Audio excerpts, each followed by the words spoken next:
Olá, meus amigos, bem-vindos a mais um vídeo.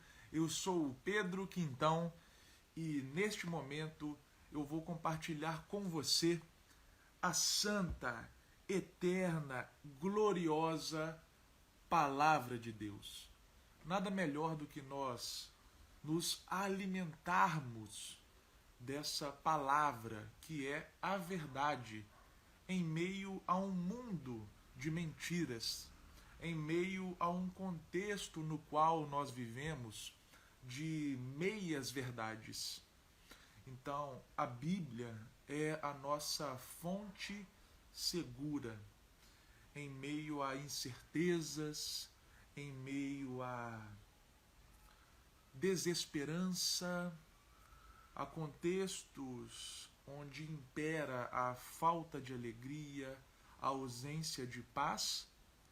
As Escrituras são a nossa âncora.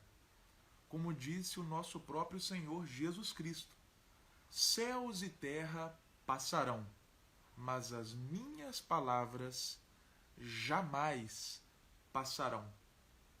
E em outro momento, a Bíblia nos diz que nenhum iode, né? Iode é a menor letra do alfabeto hebraico, nenhum iode deixará de ser cumprido. Ou seja, tudo, absolutamente tudo o que está escrito na Bíblia se cumprirá.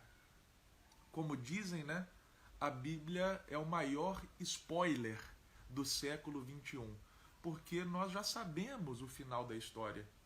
Como dizia o grande evangelista, herói da fé, Billy Graham, eu li a última página da Bíblia.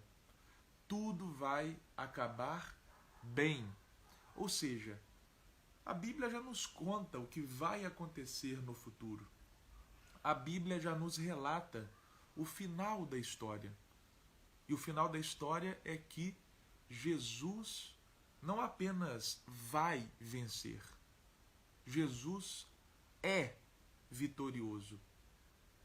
E para aqueles que estão nele, também já são mais que vencedores. Jesus vai voltar, Jesus vai implementar o seu reino, um reino de paz, justiça, liberdade, alegria, onde não há choro, onde não há dor, onde não há luto. Esse dia chegará. E a Bíblia já nos conta isso.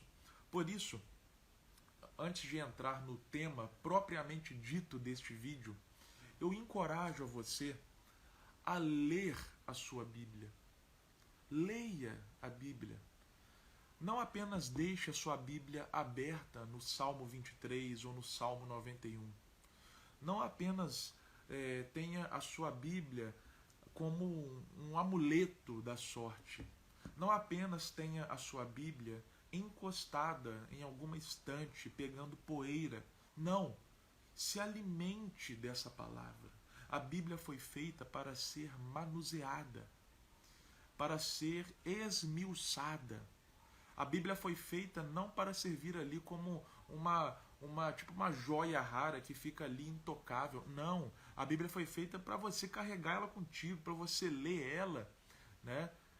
E eu admito que, como um leitor voraz, como um amante dos livros, eu tinha um certo aperto no coração para poder escrever, né, no rodapé de livros, inclusive da Bíblia. Só que eu perdi esse aperto no coração. A minha Bíblia ela é toda escrita, marcada. Né? Por quê? Porque com isso eu estou ali transformando aquele livro no meu livro. Eu estou deixando que aquele livro fale comigo, que aquele livro não tenha um distanciamento para comigo. Entende? Então, assim, eu te encorajo a ler a sua Bíblia. Leia ela. Ah, mas eu não entendo, tal. Ninguém entende tudo. Né? Você ser sábio não é sinônimo de você compreender tudo, porque não existe compreender tudo. Sócrates foi considerado o homem mais inteligente do seu tempo, porque diante do oráculo de Delfos, ele proferiu aquela célebre frase: só sei que nada sei. Então é claro que haverão passagens nas Escrituras em que você terá dúvidas, mas isso é normal. E ao longo do tempo, durante a jornada, conforme você vai avançando na trajetória, porque a vida é uma viagem, você vai compreendendo essas questões. Então não presuma saber de tudo, não presuma que você tem que saber de tudo, tem que entender tudo. Não. Leia a sua Bíblia. Porque, inclusive, essa frase eu escuto ela desde o meu primeiro ano de conversão. A Bíblia é o único livro o qual você lê na companhia do autor. Porque o Espírito Santo te auxilia na leitura bíblica. Para nós termos a revelação da palavra, antes faz-se necessário uma ação do Espírito Santo em nossa mente, em nossas funções cognitivas, que é chamada de iluminação. Então, a iluminação precede a revelação. Então, o Espírito Santo vai te auxiliar na leitura da santa, eterna e gloriosa Palavra de Deus. Amém? Então vamos para o tema propriamente dito, né?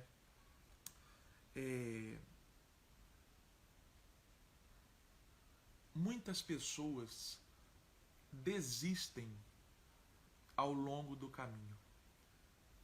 Por que elas desistem?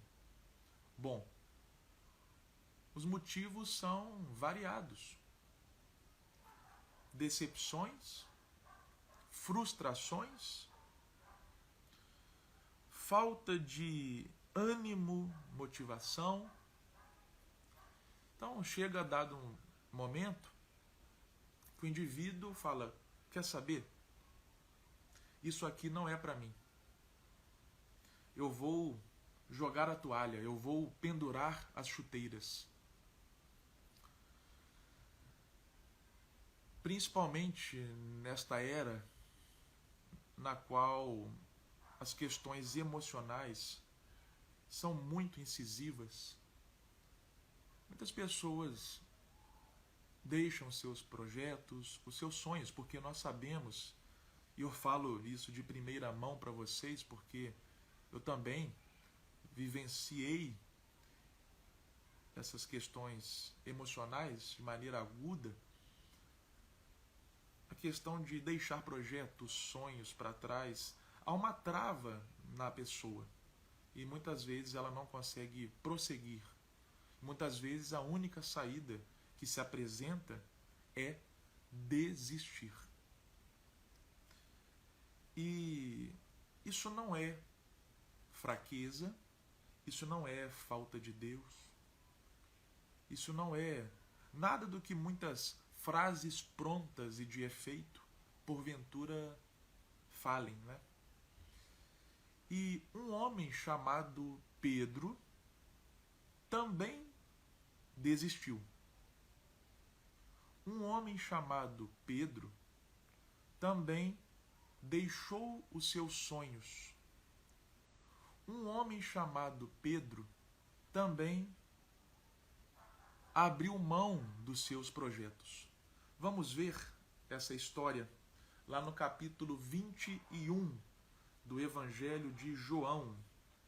Se você está com sua Bíblia ao seu alcance, eu te convido para você abrir João capítulo 21. Diz assim a palavra do Senhor: depois destas coisas, mostrou-se Jesus outra vez aos discípulos junto ao mar de Tiberíades, e mostrou-se do seguinte modo: estavam juntos Simão Pedro e Tomé, chamado Dídimo, e Natanael de Caná da Galileia, e os filhos de Zebedeu, e outros 2 dos seus discípulos. Disse-lhes Simão Pedro: eu vou pescar. Olha só, que interessante. Este Pedro que eu falo, me refiro a Simão Pedro, o apóstolo. Anos antes desse episódio que nós acabamos de ler, Jesus de Nazaré, filho de José o carpinteiro, filho de Maria, nascido em Belém, para cumprir aquela profecia de Miqueias, de que o Messias haveria de nascer em Belém, na cidade de Davi, foi criado na região de Nazaré. Nazaré era uma região ali de Israel. E alguns anos antes deste fato que nós lemos, Jesus encontrou-se com Pedro e André, dois irmãos que eram pescadores. E Jesus falou o seguinte para Pedro: Pedro, eu vou te transformar de um pescador de peixes para um pescador de homens.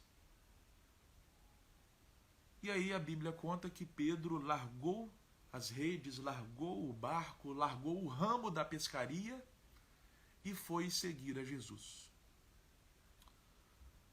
Portanto, havia uma promessa sobre a vida de Pedro, de que ele seria um pescador de homens. Pedro, ele era um homem iletrado. Pedro não fazia parte de nenhuma escola rabínica da época, nem Hillel, tampouco Shammai. Pedro era um pescador, um operário simples. E aí chega um rabino e chama-o para segui-lo. Aquilo era uma honra para Pedro, como judeu, ele ter a oportunidade de aprender aos pés de um rabino. E aí Pedro viveu tudo aquilo que a Bíblia nos relata, ao lado de Jesus e ao lado dos discípulos. Pedro, como um X-Men, andou sobre as águas. Pedro ouviu de Jesus: bem-aventurado és tu, Simão, filho de Jonas, porque você acabou de receber uma revelação do céu. Pedro estava no Monte da Transfiguração, no qual ele viu Jesus glorificado, e não obstante, ele viu Moisés e Elias. Ou seja, Pedro viveu momentos extraordinários com Jesus. Porém, em dado momento, na reta final da trajetória de Cristo nessa terra, na sua primeira vinda, Jesus já prediz que alguém dentre os discípulos do círculo mais íntimo, ou seja, dos 12, o negaria. E Pedro, impulsivo como era, ele falou: Senhor, eu jamais vou te negar. Eu estou contigo até o fim. Eu vou contigo até as últimas consequências. Só que Jesus falou para Pedro o seguinte: Pedro, antes que o galo cante 3 vezes, você me negará. Esse galo, apesar de comumente nós temos a interpretação de que era de fato a ave, né, o animal, um galo propriamente dito, há uma outra linha teológica que diz que, na verdade, era o galicinium, né, que era uma espécie de chamado ali do exército romano. Era uma trombeta, um som que tocava 3 vezes em horários díspares. Mas isso é só uma curiosidade teológica, né? Fato é que antes de certo momento, de dado momento, é isso que Jesus quis dizer, Pedro o negaria. E foi batata. Pedro negou Jesus 3 vezes. E assim, talvez a gente pense, né? Nossa, mas como que Pedro conseguiu negar Jesus? Poxa, ele viu tanta coisa.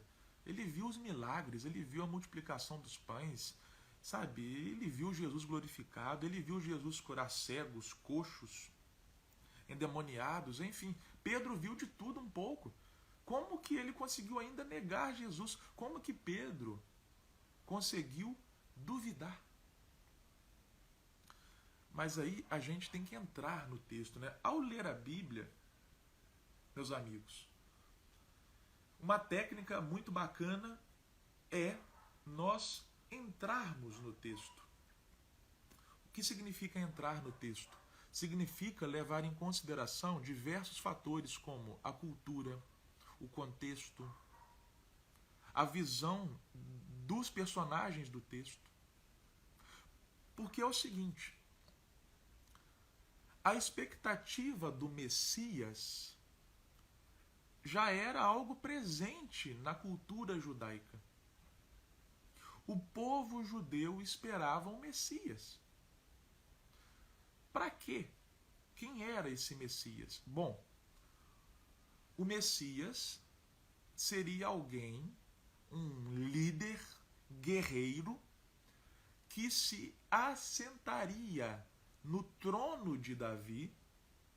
É por isso que o Messias tinha que ser da linhagem de Davi, porque Jesus, porque Deus, né, ele fez a promessa para Davi que a linhagem dele seria perpétua no trono, conforme está registrado no livro do profeta Samuel.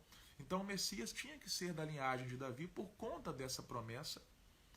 Então o Messias seria esse líder guerreiro que se assentaria no trono de Israel e devolveria à nação a sua soberania. Por quê? Porque Israel vivia sob o jugo de Roma. Roma dominava Israel. Os impostos de Israel eram destinados ao Império Romano. Então, eles esperavam um Messias que iria expulsar os romanos e devolver a soberania a Israel.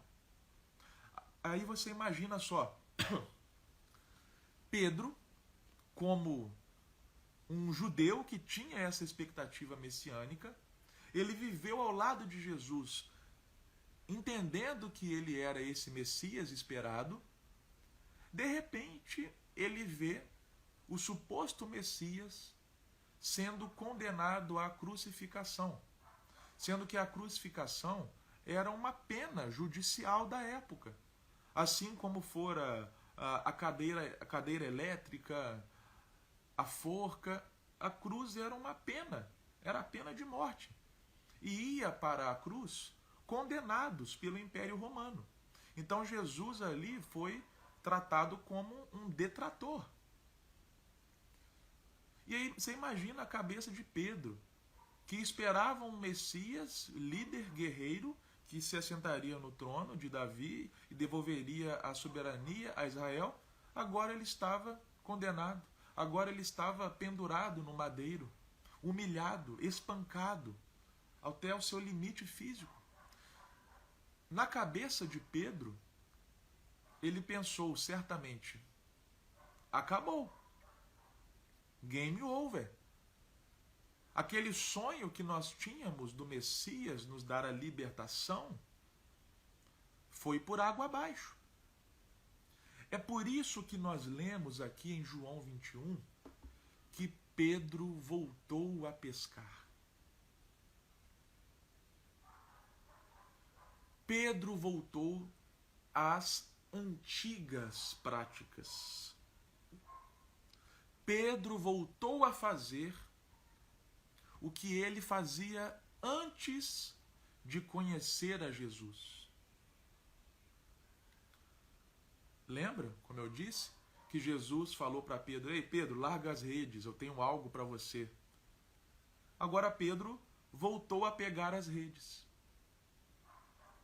E aqui eu abro parênteses. Como eu dizia no começo do vídeo, muitas pessoas desistem pelos mais variados motivos. No caso de Pedro, foi a frustração por ele achar que o sonho do Messias acabou. Um outro motivo foi uma decepção consigo mesmo. Por quê? E é sobre isso que eu quero falar agora, de maneira mais profunda. Pedro, ele era uma espécie de líder daquele grupo. Tudo que era para fazer, Pedro estava lá. Quando Jesus estava lá como um fantasma, né, que eles acharam que era um fantasma, no meio da tempestade, o que Pedro falou? Ei, Senhor, se é o Senhor mesmo, me manda andar sobre as águas e ter contigo. Beleza, Pedro foi lá. Em dado momento, Pedro falou, Senhor, tu és o Cristo, o Filho de Deus vivo. Falou, tal. Pedro era impossível, ele era o primeiro. Estava ali sempre presente. Agora, esse cara que era o líder, o sempre disposto ali, ele havia negado o seu mestre. E conforme dizem os teólogos, Pedro, na negação, chamou Jesus de verme. Eu não conheço esse verme. Para ressaltar que ele não tinha nada a ver com aquele que estava sendo condenado. Então Pedro estava com o coração em pedaços. Frustrado por ver o suposto Messias na cruz, mas também decepcionado consigo mesmo. Mas aqui eu levanto uma reflexão eclesiológica. O que nós, como igreja, fazemos para aqueles que estão emocionalmente destruídos, como Pedro estava? Será que é colocado mais peso nas costas dessas pessoas? Ou será que nós oferecemos a restauração? Porque tem pessoas que erram, como Pedro errou ao negar Jesus 3 vezes. E aí sempre tem os amigos de Jó que vão lá e colocam mais peso nas costas dessa pessoa. Ah, você está só colhendo o que você plantou. Ah, você merece isso que você está vivendo. Ou seja, imagina, talvez Pedro tenha ouvido isso. Ah, Pedro, que isso? Que absurdo, você negou a Jesus. Que absurdo isso que você fez, cara. E aí, mais peso nas costas de alguém que já estava carregando um piano. Mas aí eu trago uma reflexão presente nesse livro que eu recomendo a todos vocês. O Evangelho Maltrapilho, do autor Brennan Manning. Olha só o que o autor diz aqui na página 25. O Evangelho da Graça nulifica a nossa adulação aos televangelistas, superastros carismáticos e heróis da igreja local.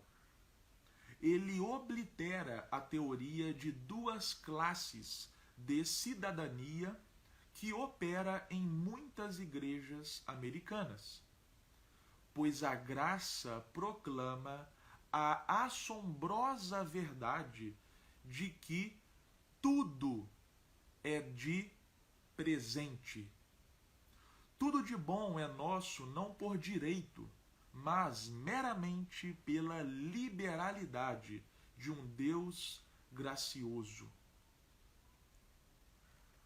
Isso aqui é incrível. Quando eu li esse livro pela primeira vez, minha vida mudou. Sério mesmo. O que o autor acabou de falar aqui é o seguinte: à medida em que nós entendemos, em que nós compreendemos o que é a graça de Deus, nós paramos de separar, de fazer essa distinção entre os santos e os pecadores, os bonzões e os ruins. À medida em que nós entendemos o que é a graça de Deus, nós não achamos Pedro pior pessoa porque ele cometeu tal erro. Nós não achamos Pedro uma pessoa inválida que, deixa ele para lá agora, ele cometeu esse erro aí, ele pisou na bola, deixa ele para lá. Vamos olhar só para os santões que nunca erram. O entendimento da graça joga isso por terra. O entendimento da graça nivela todo mundo. O entendimento da graça tira essa disputa de quem é mais santo do que o outro. Tira essa adulação a fulano, beltrano e ciclano. E adulação não quer dizer que não é admiração. Admirar é lícito. Inspirar-se em pessoas que, poxa, podem nos ensinar algo, são experientes no trajeto, isso é lícito. Adulação é achar que fulano, beltrano e ciclano são de uma esfera superior. Lá em Tiago, capítulo 5, verso 17, fala que Elias era homem como nós, sujeito às mesmas paixões. Ou seja, todo mundo é igual. Então, o entendimento da graça nos faz olhar para Pedro não como alguém que, sabe, nossa, ô Pedro, que decepção, cara, para você já era. Não, mas nos faz olhar com um olhar misericordioso, nos faz olhar da seguinte forma: ok, Pedro errou, mas ele pode ser restaurado. Não acabou, tudo pode mudar. Não é um ponto final, é uma vírgula, não é o fim da história, é o começo dela. E Jesus sabia disso. Ninguém melhor do que Jesus para compreender isso. Tanto é que o próprio Jesus se incumbiu da missão de ir lá e restaurar Pedro, refazendo o cenário do primeiro encontro de ambos. Olha só o que diz a Bíblia, lá em João capítulo 21, versículo 4. Depois, de que nós lemos que Pedro voltou a pescar.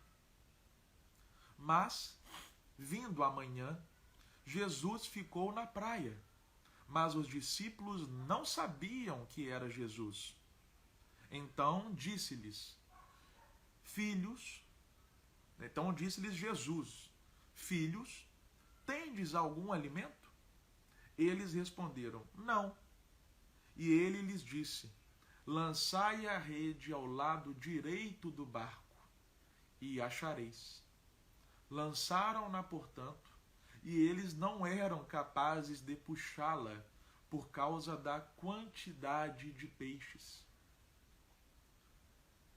Como eu disse, refazendo o cenário do primeiro encontro.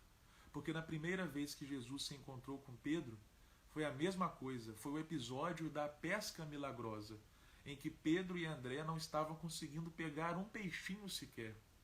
E aí quando Jesus falou, lancem as redes, tinha tanto peixe que o barco quase virou. Então, aquele discípulo a quem Jesus amava disse a Pedro: É o Senhor. Ora, quando Simão Pedro ouviu que era o Senhor, cingiu-se com sua capa de pescador, porque ele estava despido, e lançou-se ao mar. Ou seja, Pedro foi ao encontro de Jesus. Mas por quê? Porque primeiro Jesus foi ao encontro de Pedro. E por fim, eu leio aqui o seguinte. Lá no versículo 15 do capítulo 21 de João. Assim, tendo eles jantado, disse Jesus a Simão Pedro: Simão, filho de Jonas, tu me amas mais do que estes? E ele respondeu: Sim, Senhor, tu sabes que eu te amo. E ele disse-lhe: Apacenta os meus cordeiros. O que acontece aqui é uma história conhecida. Jesus pergunta a Pedro 3 vezes se ele o ama. Por que 3 vezes? Porque Pedro negou Jesus 3 vezes. Para cada negação de Pedro, Jesus perguntou se Pedro o amava. Com isso, Jesus estava demonstrando a Pedro que o amor dele era maior do que a falha. Jesus estava demonstrando que os erros de Pedro estavam sendo anulados perante o ousado amor de Deus. E o que Jesus disse para Pedro? Apacenta as minhas ovelhas. Olha só que interessante. Jesus, ele remonta o cenário do primeiro encontro com Pedro. Era durante uma pescaria frustrada, e por fim acontece um milagre. que é uma pesca milagrosa, né? Uma pesca exorbitante. Os mesmos elementos do primeiro encontro se fazem presentes nesse reencontro de Jesus com Pedro.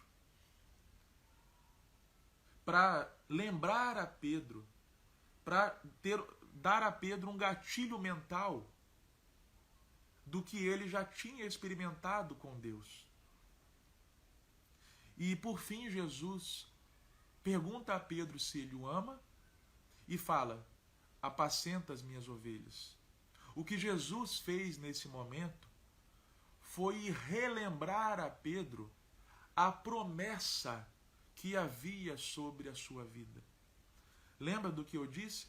Que Jesus prometeu a Pedro que ele seria um pescador de homens? Então Jesus relembra a Pedro essa promessa. Pedro, apacenta as minhas ovelhas.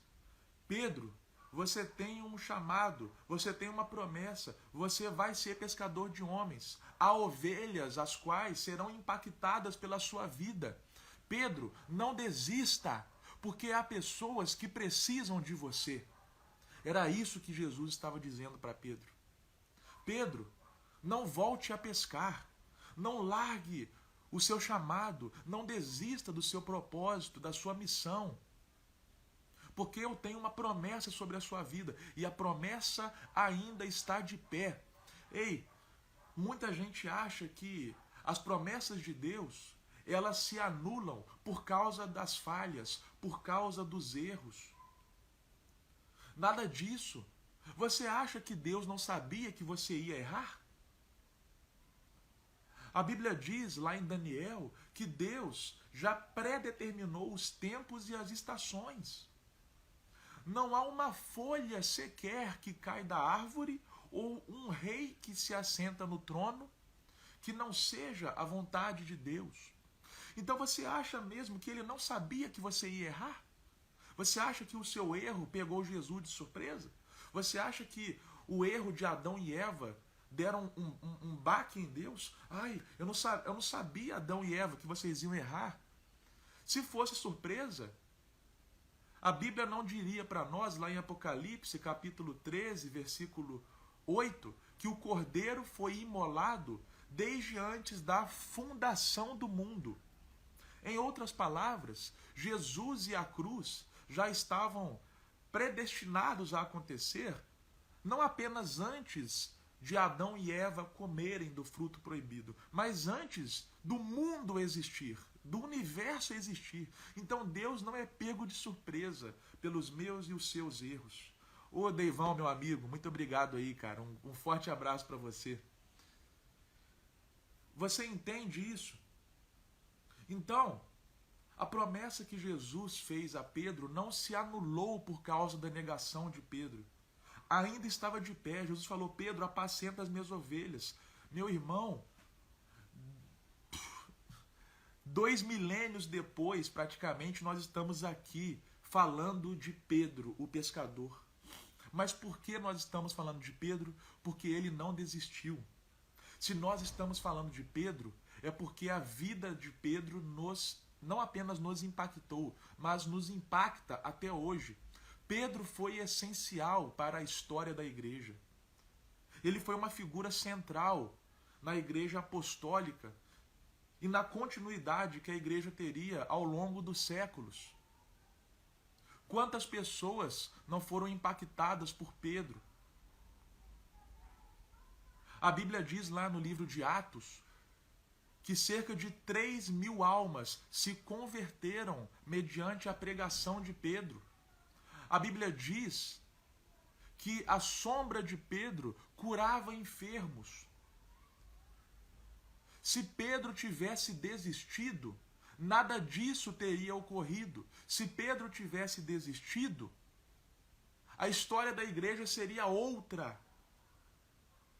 Mas Pedro não desistiu porque havia ovelhas a serem apacentadas. Em outras palavras, havia pessoas que precisavam de Pedro. E o mesmo eu quero dizer para você hoje. Não desista, porque há pessoas que precisam de você. Um dia, em dezembro de 2022, Eu acordei de madrugada, meio sem sono, e fui assistir a uma live. Botei lá no Instagram, fui assistir uma live. E em um dos comentários dessa live, uma pessoa foi lá e escreveu: leia o livro Uma Vida com Propósitos. E eu pensei o seguinte, cara, eu lembro desse livro, eu acho que eu tenho esse livro aqui em casa. Mas olha só, foi uma memória minha que estava meio que no inconsciente. Não era uma memória ativa minha, porque eu não lembrava desse livro até o momento em que eu vi aquele comentário. E a partir desse comentário, né, que igual como eu disse, era um comentário em uma live, né, leia o livro Uma Vida com Propósitos. Puxou um gatilho mental, algo veio no meu cérebro que eu lembrei, eu tenho esse livro em casa. E eu vejo que foi uma testificação do próprio Espírito Santo no meu coração de que eu tinha essa obra. Tanto é que eu cheguei no quarto, aí eu entrei no quarto, fui lá na minha estante para poder procurar esse livro. E cara, eu não gastei 5 segundos procurando o livro. Os meus olhos já foram diretamente direcionados para este livro aqui, Uma Vida com Propósitos, do Rick Warren. Diretamente os meus olhos foram direcionados para esse livro aqui, diretamente. E o detalhe, meu irmão e minha irmã, é que eu nunca havia lido esse livro antes. Esse livro, eu acho que era dos meus pais e foi passado para mim, só que desde o primeiro momento que eu peguei ele, eu deixei-o na estante. Eu não peguei para ler esse livro. Até o dia em que eu vi esse comentário nessa live e fui procurar, né, mediante a lembrança do Espírito Santo no meu coração, que eu tinha esse livro em casa e eu peguei para ler esse livro. O que eu digo para você é o seguinte, esse livro aqui mudou a minha vida, me deu uma nova compreensão. Esse livro aqui me lembrou do meu propósito, me lembrou do meu chamado, porque, só para você entender o porquê disso, lá na página 52 desse livro, diz o seguinte. Da página 52 diz o seguinte, deixa eu achar aqui o lugar exato.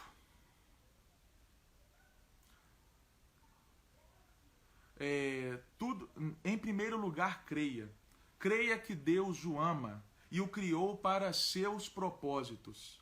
Creia que você não é um acidente. Creia que você foi feito para ser eterno. Creia que Deus escolheu você para ter um relacionamento com Jesus, o qual morreu na cruz por você. Creia que, a despeito de suas ações passadas, Deus quer perdoar você. Não é o que nós acabamos de ler aqui em relação a Pedro, a despeito das ações passadas de Pedro, da negação de Pedro para Jesus, Jesus queria perdoar a Pedro. Pedro foi criado para um propósito eterno, Pedro foi criado para cumprir uma missão. O mesmo que vale para Pedro, vale para mim e para você. Em outro momento desse livro, olha só o que diz. Deus o fez por um motivo. E ele também decidiu o momento de seu nascimento e seu tempo de vida. Ele planejou os dias de sua vida antecipadamente, escolhendo o momento exato de seu nascimento e de sua morte. A Bíblia diz: antes mesmo de o meu corpo tomar forma humana, tu já havias planejado todos os dias da minha vida. Cada um deles estava registrado no seu livro. Ei, meu irmão, minha irmã, meu amigo, minha amiga, deixa eu falar uma coisa para você. Você não está aqui por acaso. É o que diz aqui o livro, ó. Você não está aqui por acaso. Deus te criou para um propósito. O dia que você nasceu não foi por acaso, não foi, aconteceu. O dia que você nasceu foi por um propósito. A família que você nasceu, a cidade que você nasceu, tudo tem um propósito pré-determinado. Como Deus disse para Jeremias: ei, Jeremias, antes mesmo de você ser formado no ventre da sua mãe, eu te separei para ser profeta das nações. A Bíblia diz claramente no Salmo aqui que todos os nossos dias, todos eles estão escritos no livro de Deus. Tudo está planejado. Deus nunca perde o controle. Por mais que às vezes o controle fuja à nossa mão, por mais que o homem perca o controle, Deus jamais perde o controle, nem da nossa vida, nem da história. Tudo está sob o absoluto e pleno controle de Deus. Como eu disse, se Pedro tivesse desistido, nós não veríamos o que Pedro viveu em Atos dos Apóstolos, a sombra dele curando, a pregação dele convertendo milhares, ele vendo anjos. A história da igreja não seria a mesma. E se você desistir, muitas pessoas, as quais seriam impactadas pela sua vida, sentirão essa ausência. Se você desistir, a missão que Deus planejou para você, desde a eternidade, o propósito qual Deus te incumbiu, não vai existir. Então não desista. Há pessoas que precisam de você. Você pode pensar, poxa, mas eu errei feio com Deus, eu fiz isso, eu fiz aquilo. Ei, meu irmão, Deus não está vendo o tamanho do seu erro. A Bíblia diz que havia um ladrão na cruz ao lado de Jesus. E aquele ladrão, nos últimos segundos de vida, nos 45 minutos do segundo tempo, ele reconheceu a Jesus como seu Senhor e Salvador. Sabe o que Jesus falou para esse ladrão? Jesus não falou assim, meu amigo, agora já era.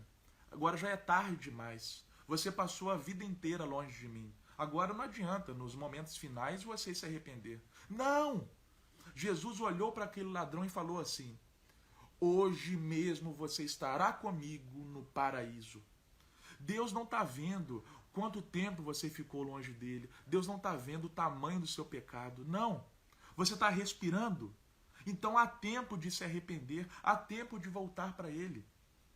Talvez assim como Pedro voltou a pescar, você desistiu dos seus sonhos e voltou a velhas práticas. O que eu quero te chamar hoje é o seguinte, volte para o plano original.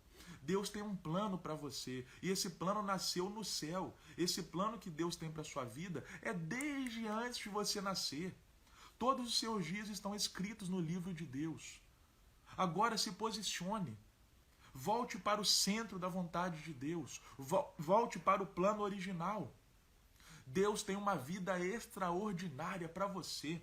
E essa vida extraordinária não diz respeito apenas a essa realidade terrena, não. E pelo contrário, essa realidade terrena é só o comecinho dessa vida extraordinária que Deus tem para você. Essa vida extraordinária, meu irmão, minha irmã, meu amigo, minha amiga, vai irromper a eternidade. Como diz C.S. Lewis no livro As Crônicas de Nárnia, o começo, na verdade, o fim dessa história, quando chegar o nosso fim aqui na trajetória terrena, na verdade, é apenas o começo da verdadeira história. O último capítulo não é o último capítulo. Na verdade, é só o primeiro capítulo da grande história.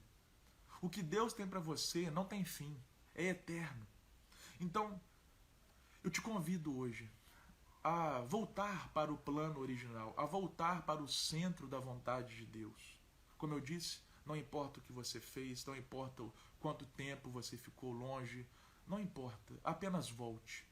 Como Deus falou para Elias, saia da caverna, vem para fora, coloque-se diante de Deus.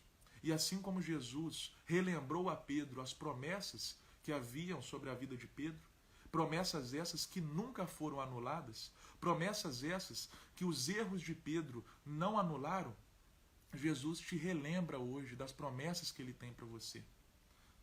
Então não desista. Há pessoas que precisam de você. Há uma linda história que Deus escreveu para você e há uma vida extraordinária te esperando. Que Deus te abençoe grandiosamente. Eu espero que esse conteúdo tenha te edificado. Se você está no Instagram, curta esse vídeo, porque dessa forma ele pode ter mais alcance. Se você está no YouTube, curta esse vídeo também, para que mais pessoas sejam edificadas com a palavra de Deus, que é viva e eficaz. Um grande abraço e até a próxima.